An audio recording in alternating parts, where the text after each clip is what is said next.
Tonjok. Olahraga jangan dipegang. Dipegang, tetap dipegang. Pegang. orangnya. Ya, bapak atau ibu mungkin akan membuka, atau bapak atau ibu mungkin akan tetap berpegang dengan erat. Memegang. Ya, artinya apa? Artinya untuk tidak terlepas. Maksudnya hikmah yang di tangan kita itu maksudnya apa? Menurut maksudnya apa? Kalau kita bisa membuka dan menutup tangan kita itu apa sih maksudnya? Arti dari genggaman itu. Ya, arti genggaman itu Itu punya kekuatan pribadi, kepercayaan diri untuk Iya. melindungi diri kita. Iya, seperti itu. Seperti itu, lebih tepatnya bahwa kontrol itu ada di dalam diri kita. Ya, itu Ya, maksudnya. kalau kita mau membuka ataupun mau menutup, itu adalah hak kita. Kontrolnya ada di dalam diri kita. Tidak bisa orang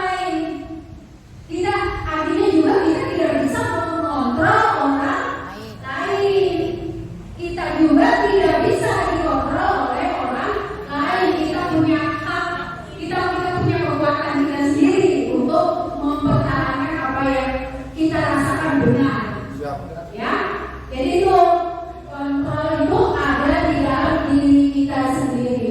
Nah, sekarang kita sebagai guru, ya, kita sebagai guru, di mana guru itu sekarang itu tugasnya sama banyak sekali. Dari administrasi, dari harus menjadi pembelajar sepanjang hayat, harus memimpin pembelajaran yang berpusat kepada murid, harus menjadi guru yang inovatif dan sebagainya, banyak sekali. Nah, di sela-sela itu kita juga harus tetap diri kita sendiri harus mempunyai kontrol. Kontrol apa, Bu? Jangan salah ya, kontrolnya Bapak Bayu. Jangan sampai ada yang dilanggar. Ya. Kemudian bahwa materi yang saya sampaikan kali ini adalah budaya positif dengan latar belakangnya adalah lanjut bahwa sekolah adalah merupakan institusi pembentukan karakter. Oleh karena itu, budaya positif perlu diciptakan agar dapat membentuk pembentukan karakter murid yang diharapkan. Budaya positif di sekolah ialah nilai-nilai, keyakinan-keyakinan dan kebiasaan-kebiasaan di sekolah yang berpihak kepada murid agar murid dapat berkembang menjadi pribadi yang kritis, penuh hormat dan terutama bertanggung jawab.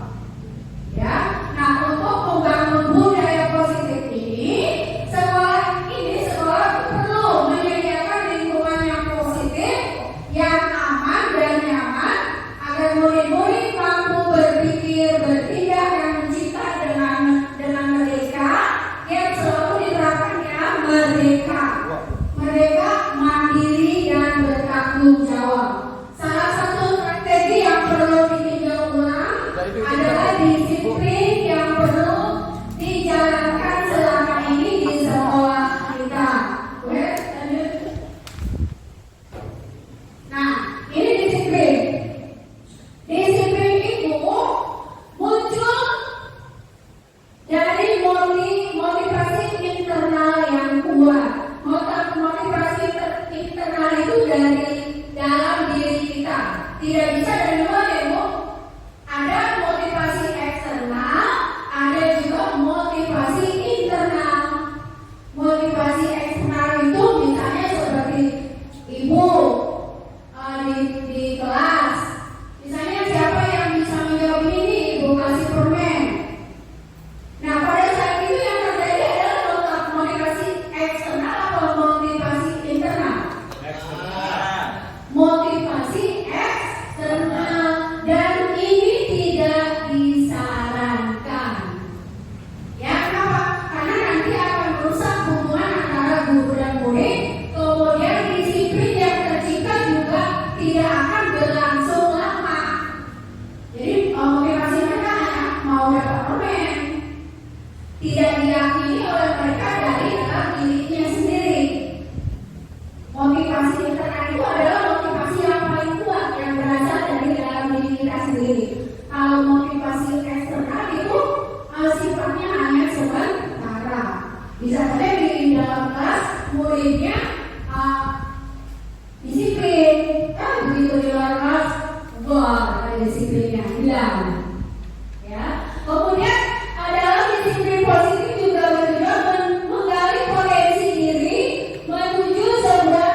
Di mana P5 kan bisa berupa produk, bisa juga perubahan karakter ya Pak Dede.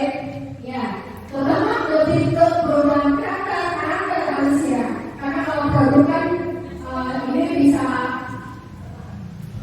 tidak terlalu diharapkan ya. Yang lebih kita harapkan adalah perubahan karakter dari peserta didik kita, dari yang tidak baik menjadi lebih baik. Bukan? Ya. Nah ini teori motivasi manusia. Ya. Teori motivasi manusia bahwa manusia dalam melakukan sesuatu itu mempunyai alasan-alasan. Ya. Yang pertama alasannya apa? Menghindari ketidaknyamanan. Menghindari kenyamanan dan atau hukuman. Misalnya kalau saya tidak masuk jam 7, ini saya diciriin sama Persek, gitu ya? Ya, itu kan kemudian jadinya disiplin yang ada di dalam hati kita bukan karena nilai-nilai yang kita percayai. Kalau kita datang pagi tapi karena tidak mau, karena takut dimarahi. Ya, jadi bukan motivasi internalnya yang keluar, tapi motivasi eksternal yang berasal dari luar. Dimana kalau tidak ada resep, saya datang jam 9 aja, gitu. Ya, nah itu salah satu tiga asal motivasi manusia dalam melakukan sesuatu. Yang pertama adalah menghindari ketidaknyamanan atau hukuman. Kemudian yang kedua, ini mendapatkan imbalan atau penghargaan dari orang lain. Misalnya saya berangkat jam 7, biar dilihat paling rajin, biar dilihat paling getol, atau sering bersih-bersih di kelas, rajin banget ikut-ikut tupel. Ada nggak yang begitu? Ada ya? Nah, biar apa coba?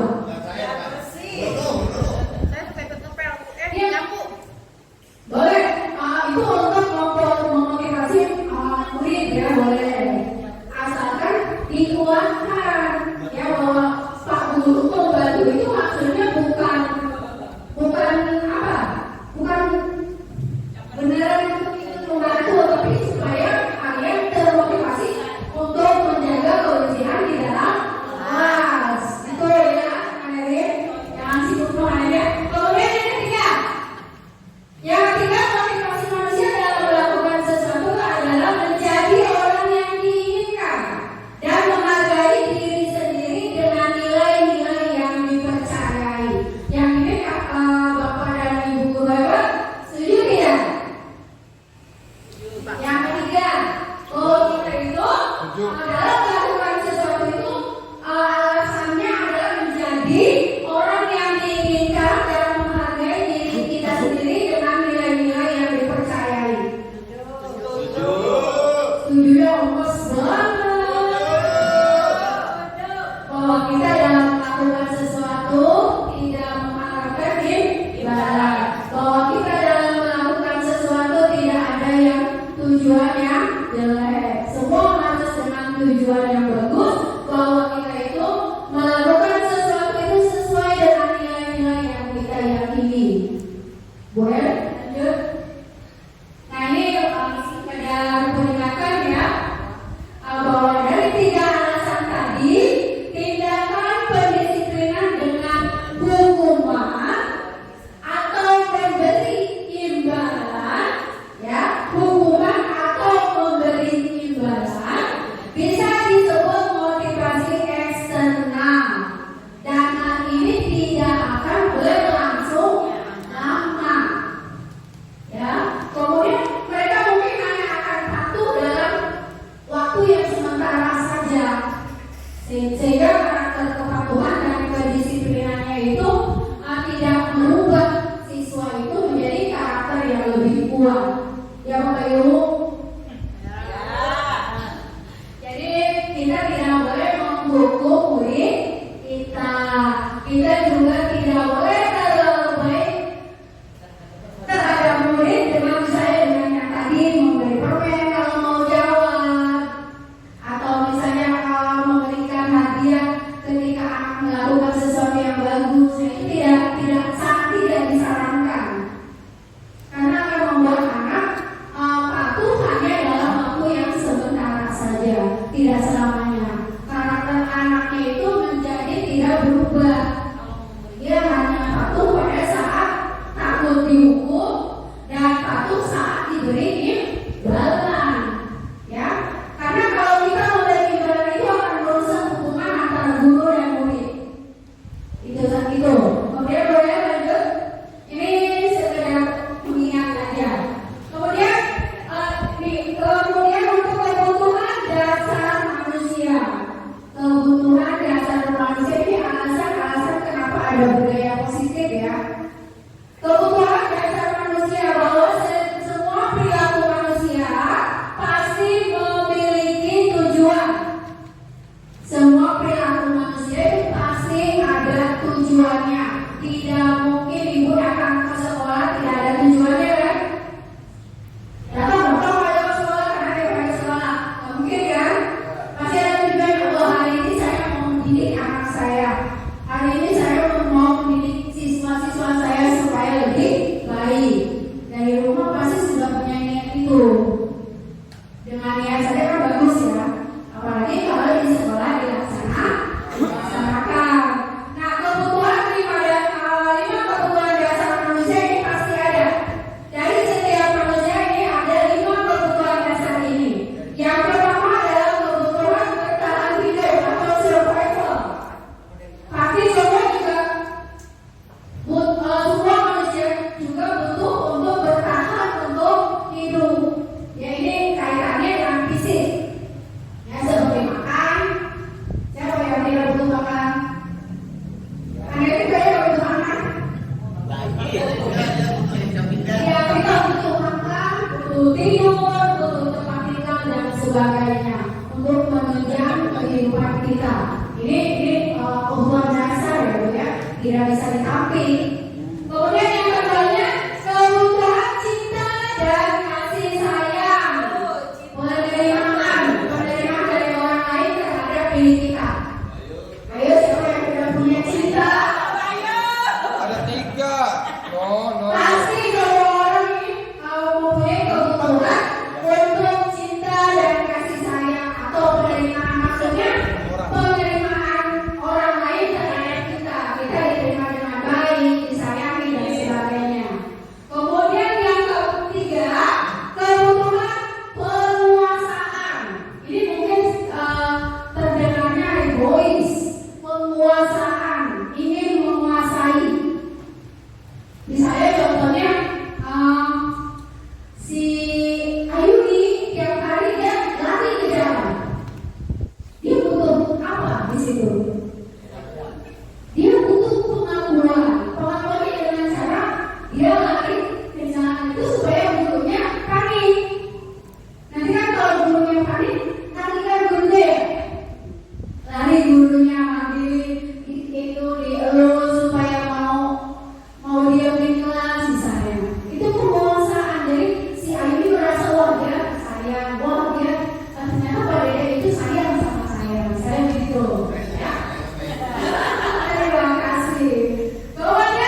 Ada kesepakatan kelas, ada peraturan kelas, ada keyakinan kelas. Ini berbeda ya.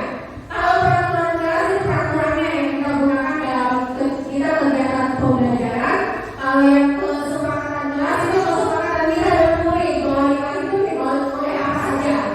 Nah, kalau keyakinan kelas ini akan berkaitan dengan nilai-nilai kebajikan universal tadi, di mana ada disiplin, ada saling menghormati antar teman dan sebagainya.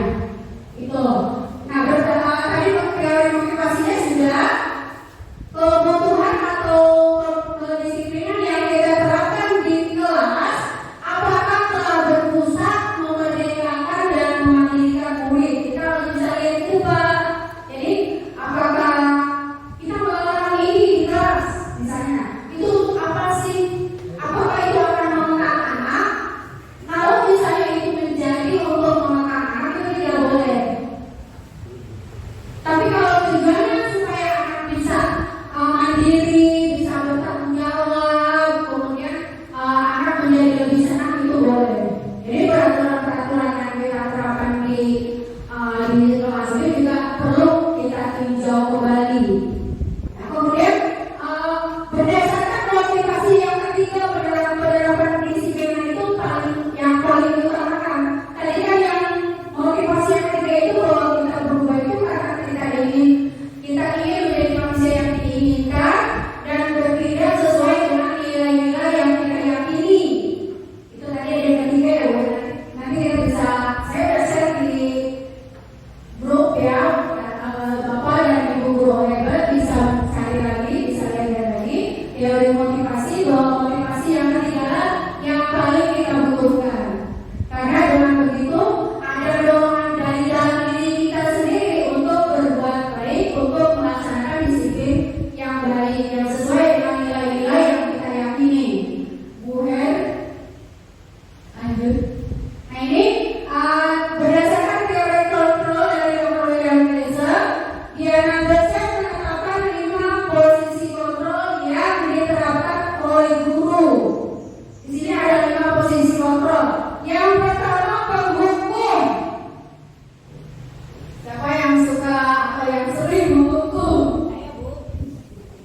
Apa yuk? Kemudian ada lagi yang kedua, membuat rasa bersalah. Membuat rasa bersalah. Kemudian ada lagi teman. Teman. Sama yuk semuanya ya. Sedih. Kemudian ada juga sebagai pemantau, dan yang terakhir adalah manajer. Dari 5 posisi kontrol ini mana yang paling sering kita laksanakan? Nomor 1. Apa itu nomor 1? Kontrol. Penghukum. Ini kan posisi kontrol, Pak. Maksudnya Bapak sering melaksanakan kontrol yang mana? Manajer. Manajer. Manajer keuangan. Nah begitu Bu, kalau manajer nggak begitu. Pemantau. Pemantau. Selanjutnya apa ya, kita lihat penjelasannya. Nah ini posisi guru sebagai penghukum. Di sini Bu, seorang penghukum ini biasanya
bisa dia menjadi bersalah, kemudian bisa hina dan ini leader.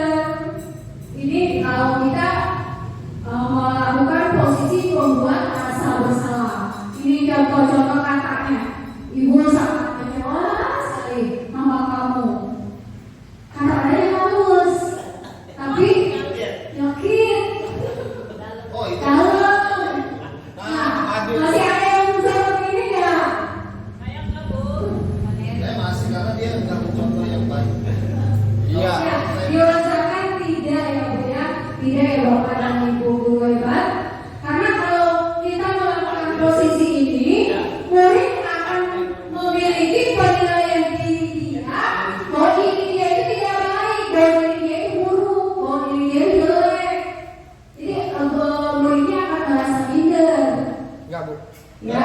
Yang pasti punya potensi Bu. Tergantung tindak lanjutnya sih sebenarnya. Ya tergantung tindakannya. Lanjut Bu ya. Tergantung mental anaknya juga. Mental. Mental memang kadang termasuk ke dalam mental anaknya juga ya Bu. Ada yang belajar misalnya bodoh amat, bodoh ini juga. Karena mereka merasa nggak bersalah. Iya. Akhirnya tergantung takdir ya. Yang tergantung dia boleh. Nah ini posisi yang ke berapa nih? Teman. Di dalam posisi ini guru ini tidak akan menyakiti murid, namun tetap melakukan kontrol pada murid melalui persuasi. Persuasi itu apa ya? Ini persuasi itu mengajak. Oh ya, mengajak, berbicara, ya. Nah, dalam posisi teman ini bisa negatif, bisa juga positif. Ya, bisa negatif, bisa juga positif. Positifnya, kalau posisi kontrol sebagai teman itu kita dengan murid itu terjalin hubungan yang baik. Cuek jadinya muridnya. Ayo berteman. Kemudian kalau posisi negatifnya boleh lanjut. Nah, posisi negatifnya ada ya? Apa ini? Negatifnya adalah kalau kita melakukan posisi sebagai teman, suatu saat kalau kita nggak membantu si anak itu lagi, si anaknya kecewa. Kirain Pak Neri teman saya, Terangnya kok mau. sekarang nggak mau bantuin saya? Itu, jadi seperti itu. Ya, nah itu kata-kata yang sering dilakukan atau yang sering dikatakan pada saat guru memposisikan diri sebagai teman. Ayo bantuan demi Bapak ya. Jadi demi Bapak, bukan demi anak itu. Bener tuh. Ayo lihat bantuan Bapak selama ini. Jadi kita murid-murid itu banyak yang kita. Oh, Iya. Kemudian udah nggak apa-apa nanti gue bantuin. Nah ini nggak boleh. Nggak boleh tuh. Nggak boleh. KKN. Karena anak suatu saat tidak kita bantu dia kecewa. Kalau sudah kecewa, Supaya mandiri. dia balik lagi atau dia kembali lagi kepada karakter awalnya. Lanjut ya. Dan ini posisi pemantau. Mau aja dulu. Sebentar ya. Untuk posisi pemantau, memantau berarti mengawasi. Ya kita kayak CCTV jadinya. Mengawasi itu yang berarti kita juga bertanggung jawab atas perilaku orang yang kita awasi. Dalam posisi pemantau ini harus berdasarkan peraturan-peraturan dan konsekuensi. Dalam posisi ini kita harus memisahkan hubungan antara guru dan murid. Dalam posisi ini guru akan lebih sering berkata peraturannya apa yang telah kamu lakukan, sanksi atau konsekuensinya apa. Posisi ini tentu saja berdasarkan perhitungan dan data. Misalnya kalau ada anak yang terlambat, anak ini harus tahu kita apa dia udah terlambatnya berapa kali. Kalau cuma satu kali kan kita maafkan ya, biasanya kan ada masuk. Tapi kalau sudah terlalu sering, berarti kan data sudah ya, sudah masuknya data. Berarti posisi kita dalam posisi pemantau, ya. Posisi kita pemantau pada saat itu. Kemudian boleh langsung. Nah ini posisi yang terakhir, manajer. Manajer, ambil sama. Kemudian bukan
muridnya sendiri. Jadi kalau muridnya misalnya minta jajan terus gimana, Ren?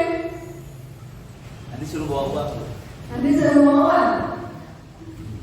Kalau untuk anak yang berkebutuhan khusus, memang restitusinya itu tersendiri ya Bapak Ibu, tidak bisa kita campurkan dengan peserta yang reguler atau peserta yang umum.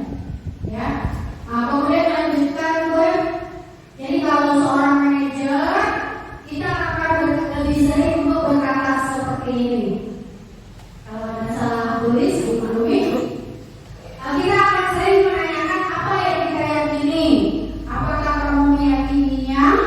Jika kamu meyakininya, bersediakah kamu memperbaikinya? Jika kamu memperbaiki ini, maka ini menunjukkan apa tentang dirimu. Jadi semua kembali ke murid. Kita hanya menggali terus, menggali potensi yang ada di dalam murid. Jadi apa rencana kamu untuk memperbaiki ini dan sebagainya. Tugas manajer itu bukan mengatur perilaku seseorang ya.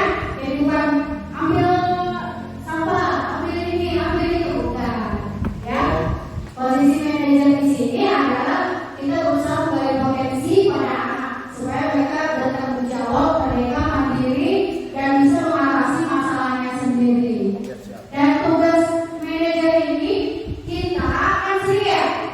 Nah, misalnya anak bandel di kelas nih, kita lagi ngajar, nggak mau dengerin, rumah kamu. Ini tidak boleh ya. Jadi tidak boleh seperti itu. Jadi tugas seorang manajer itu bukan memisahkan murid dari kelompoknya, bukan memisahkan murid dari kelompoknya. Kalau misalnya anak itu bermasalah, kita panggil dengan menggunakan kemudian kita restitusi. Dan setelah direstitusi, anak dikembalikan lagi ke kelompoknya. Nanti apa nanti kalau nanya ya, kan ada sesi tanya jawab. Enggak sedikit Ya, doang. jadi si murid ini Siapa? dikembalikan lagi ke kelompoknya dengan karakter yang lebih kuat setelah direstitusi. Nanti ada yang segitiga restitusi ya Pak ya. Terima kasih sudah sangat antusias. Kemudian Pokoknya baru dengar. ya nanti ada. Nah ini namanya segitiga restitusi. Jadi ada yang namanya segitiga restitusi, bahwa segitiga restitusi ini mempunyai tahapan, mempunyai 3 tahapan. Ada yang pertama, tahapan yang pertama adalah menstabilkan identitas. Misalnya kita mempunyai murid yang bermasalah. Ada murid di kelas kita yang bermasalah. Kita harus panggil Bu, harus panggil kemudian kita restitusi namanya. Kita panggil kemudian kita restitusi.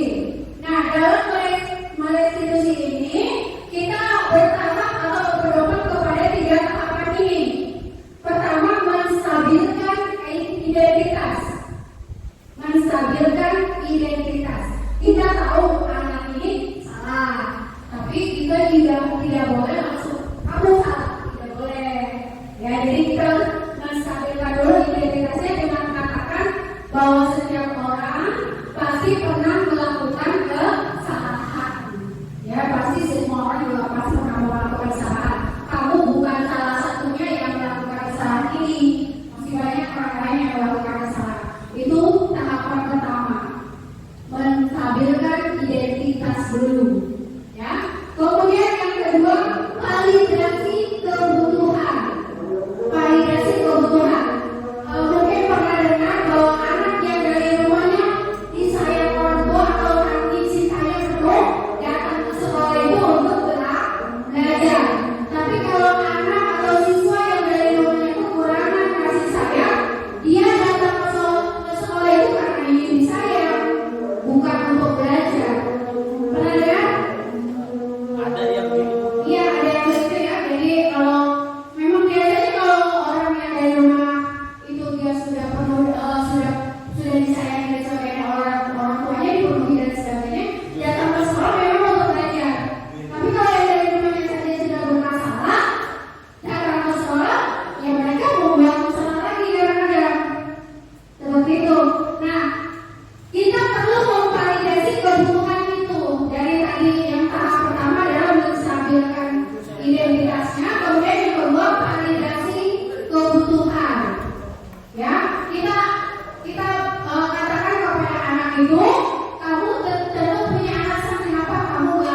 ini. Ya, kamu pasti kita menanyakan alasan itu ya. Kemudian adakah cara yang lebih efektif untuk mendapatkan apa yang kamu butuhkan? Jadi kita tanyakan lagi sehingga kita tahu kebutuhan dia itu apa sih sebenarnya. Dengan dia membuat masalah itu, dia butuh apa? Kemudian yang ketiga, setelah itu didapatkan, kita kembali menanyakan keyakinan. Misalnya dia sering terlambat, kita tanya Bu, boleh kamu yang lain juga sering terlambat, nggak apa-apa kamu terlambat kali ini. Kemudian sebenarnya kamu butuh nggak sih kalau misalnya kamu datang ke sekolah tepat waktu itu kamu akan merasakan apa? Tanya ke anaknya. Kalau kamu disiplin waktu, apa yang manfaat yang kamu dapatkan itu apa? Katanya kan itu validasi kebutuhan dia. Dan kemudian kembalikan kepada keyakinannya. Dengan disiplin itu, yang kamu lakukan itu melanggar apa? Misalnya kalau terlambat datang, berarti dia melanggar disiplin kan?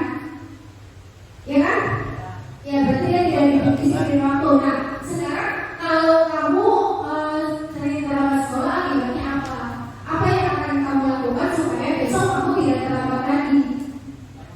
Ya, nanti anak akan menjawab, oh Bu, saya nanti besok akan bangun lebih cepat. Kalau perlu saya mau pasang ini Bu, alarm.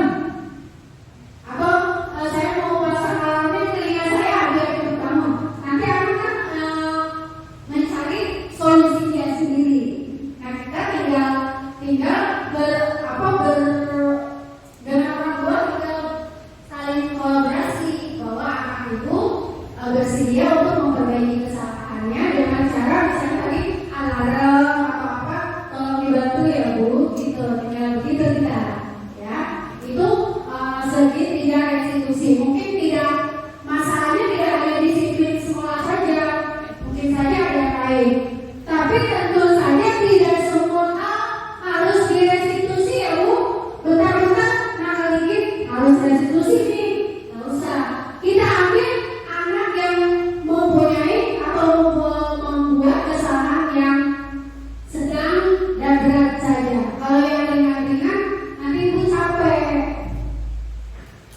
Dikit-dikit akan harus direstitusi, yang ini akan harus direstitusi. Habis waktu kita Bu.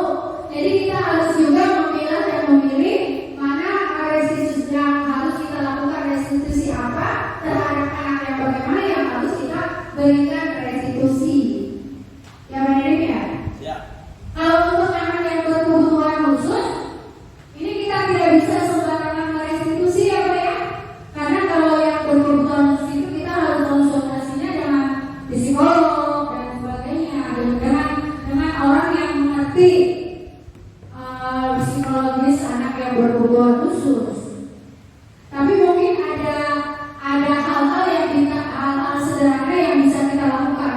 Misalnya kalau anaknya nggak bisa konsentrasi, itu kita bisa pegang kepalanya supaya dia berhadapan dengan kita, ditenangkan. Ya, kepalanya dihadapkan dengan kita. Mungkin kalian pernah yang dijerotin ya, kan? Baru dia pegang kepalanya dijerotin lagi. Ya, kita juga harus belajar bagaimana menghadapi anak-anak yang berkebutuhan khusus, walaupun sekolah kita bukan sekolah inklusif.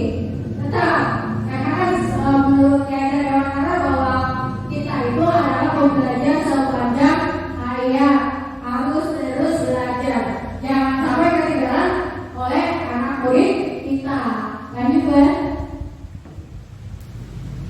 nah ini tahap-tahap segitiga restitusi tadi. Menstabilkan identitas, tindakannya ini itu sudah ada. Yang kedua, validasi tindakan yang salah, bahwa semua perilaku itu memiliki alasan. Kemudian yang ketiganya adalah menanyakan keyakinan kelas. Mungkin kita belum membuat keyakinan kelas ya di kelas ya. Jadi sebenarnya perlu ya Bu ya, Bapak dan Ibu perlu membuat. Sudah ada Bu. Ya lanjut Bu ya. Ini keyakinan kelas yang terakhir. Keyakinan kelas. Dan keyakinan kelas itu sama dengan kesepakatan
keyakinan kelas.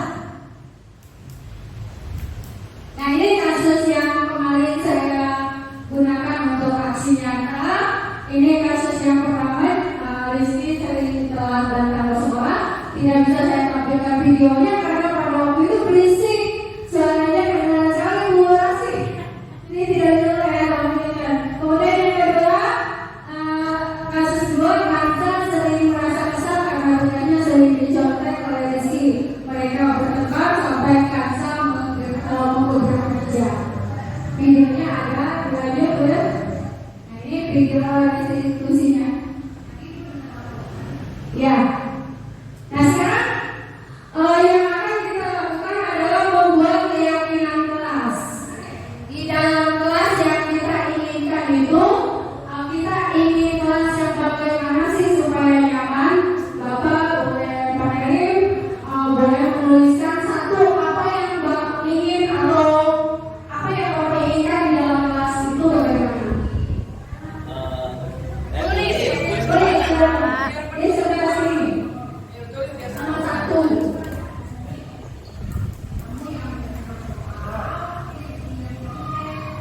Pendapat Kelasnya kita. iya kelasnya mau kayak apa nih gitu biar Nomor satu biasanya satu ini aja selalu datang tidak terlambat. satu guru satu ini mau bagaimana kelas kita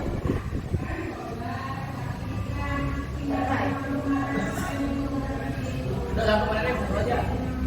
pakai nomor panerin yang Nomor panerin. terus apa Apa sama yang lain? Ya boleh yang lain. Mau kita boleh kau udah katakan boleh. Silakan Bu. Terima kasih. Tulisannya cakep banget.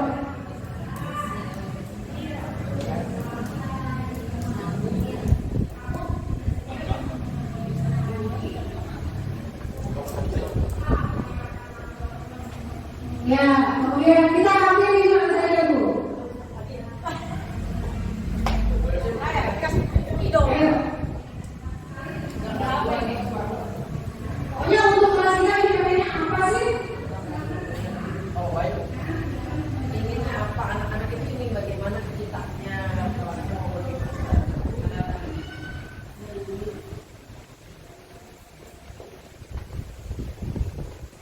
Malah ingin jadi atlet lagi. Siswa harus memakai baju. Ya iya atau belum? kan ada yang nggak bawa Ya, kemudian Bu Yuli, silakan Bu. Yuli banyak sih yang guru Banyak, cuma kita contoh aja ini ada gitu ya. Nanti Bapak dan Ibu Dewan bisa mencobanya di kelasnya masing-masing.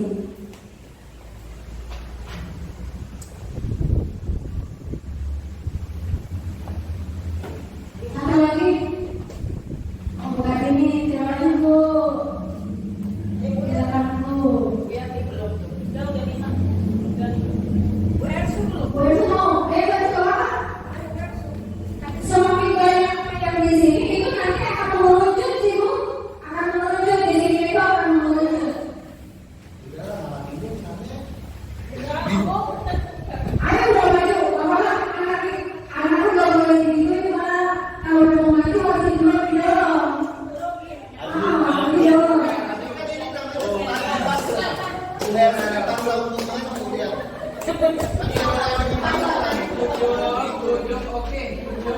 Ya boleh gitu kan gue yang dipaksa untuk maju sedangkan presiden nggak mau. Jadi mau maju nggak? Mau sekolah? Dipaksa nggak mau. Mau. Kalau saya nggak mau maju ya Ya di jangan sebelah dipaksa. bawahnya.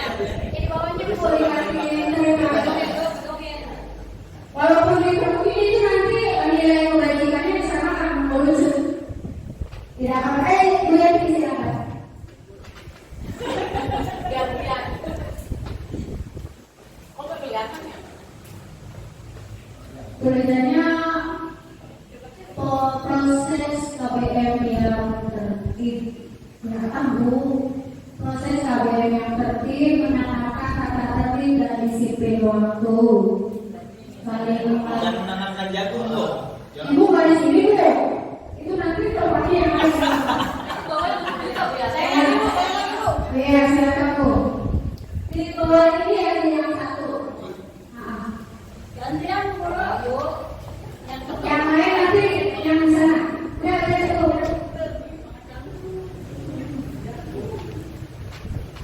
Kalau di kelas bisa sebanyak-banyaknya, tidak apa-apa. Udah, Bu. Ya, terima kasih ya.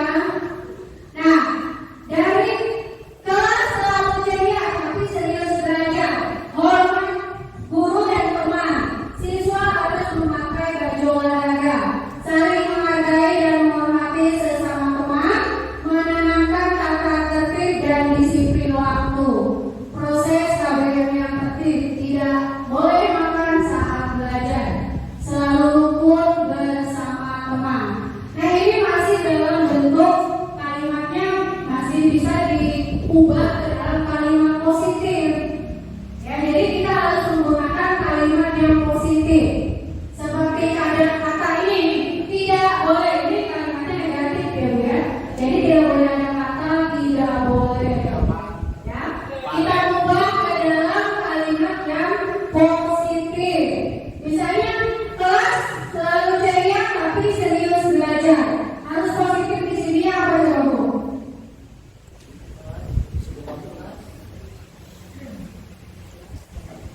Dibuat ke dalam kalimat positifnya. Kelas harus ceria tapi serius belajar. Kelas ceria serius belajar. Kelas belajar ceria kali, Bu. Ceria saat belajar. Ceria saat belajar. Kan ada seriusnya. Selalu ceria tapi serius belajar. Ceria. Belajar terus ceria. Serius belajar. Kalau saya tulis aktif dalam pembelajaran,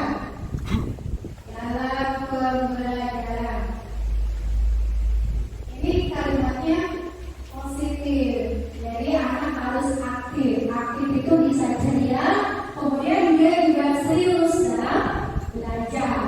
Nah, kemudian yang kedua, hormat kepada guru dan teman. Apa? Saling hormat kepada guru dan teman. Ini bisa jadi satu ya, Bu ya. Ini dengan ini bisa jadi satu ya.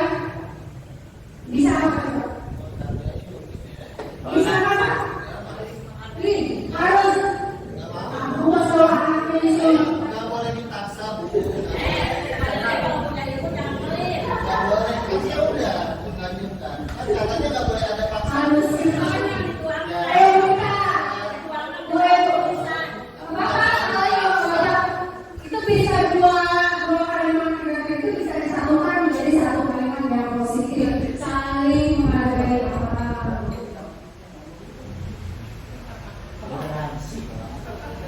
Atau kalimat yang artinya itu uraian. Ya, karena itu tidak positif. Artinya itu masuk semua. Kan bisa makan dulu, bisa teman, bisa menghargai sesama. Bisa kan padahal ya? Kalau dunia udah semua Ya boleh berakhlak mulia. Apa yang kelihatan seragamnya. ininya ini contoh berakhlak mulia hanya kecil, Bu. Berakhlak mulia itu udah mencakup semuanya. Kemudian yang belum memakai baju olahraga. Kemudian menanamkan tata tertib dan disiplin waktu. Ini sama ya, Bu ya, dengan proses KBM yang tertib juga sama. Ini bisa jadi satu ya. Siswa harus memakai baju olahraga, menanamkan tata tertib dan disiplin waktu. Proses KBM yang tertib ini bisa disatukan menjadi, ya bisa disatukan menjadi apa? Ya kan? Ya, Bu. Nah, ya, aku mematuhi tata tertib. Atau patuh, ya, yang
menghala dan kasih sayang sama manusia. Itu pada sederhana ya.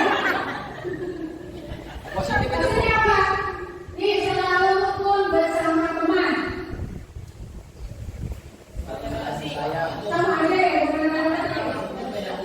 Saling menghormat juga kan? Iya, saling menghormati, bisa saling Saling menyayangi ya. Ini sama aja ya, saling menyayangi. Saling menyayangi. Ya, saling menyayangi. Ya, ya. Nah, dari sekian banyak nanti yang ibu tampung dari anak murid, itu akan bersisa paling sedikit, Bu. Nah, bagaimana sedikit? Nah, kemudian untuk keyakinan kelasnya kita tuliskan di sini keyakinan kelas. Itu harus kita ambil dari nilai-nilai kebajikan universal. Nilai-nilai kebajikan universal itu ada pokoknya nilai-nilai disiplin itu termasuk ke dalam nilai-nilai kebajikan. Tanggung jawab, mandiri, yang semua dimensi profil Pancasila masuk di sini. Nah, ini akan mengerucut.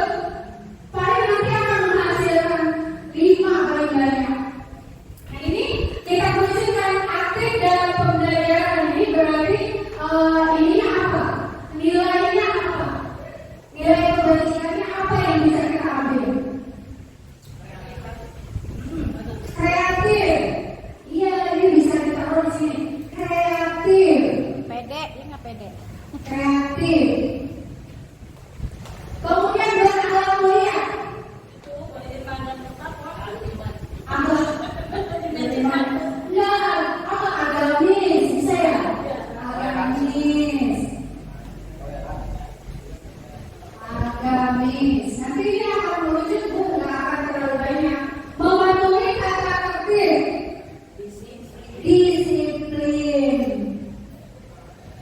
Ini disiplin. Dan yang terakhir saling menyayangi akan merujuk ke nilai kebajikan apa?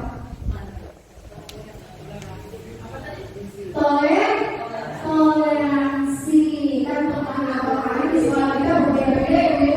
Toleransi. Nah, cuma merujuk dari 4. Nah, kemarin kalau ibu dan bapak guru bisa mencobanya di kelas dengan semua anak maju, yakin. Nanti kita kelompokkan yang sama, pendapat mereka yang sama kita kelompokkan, kita jadikan satu. Setelah berkelompok, kita buat kalimat positifnya. Kita satukan pendapat mereka. Dari kalimat positif yang sudah kita buat, kita tuangkan lagi ke dalam keyakinan kelas dengan menggunakan nilai-nilai kebajikan. Nilai kebajikan kelas, nilai kebajikan universal yang diakui oleh seluruh manusia yang diperlukan dalam kehidupan kita. Itu nilai-nilai itu yang harus ada di dalam diri kita sebagai manusia. Bisa terbayang tidak kalau misalnya nanti melaksanakannya di dalam buah keyakinan kelas? Bisa, Bu? Bisa. Bisa. Ya, presentasi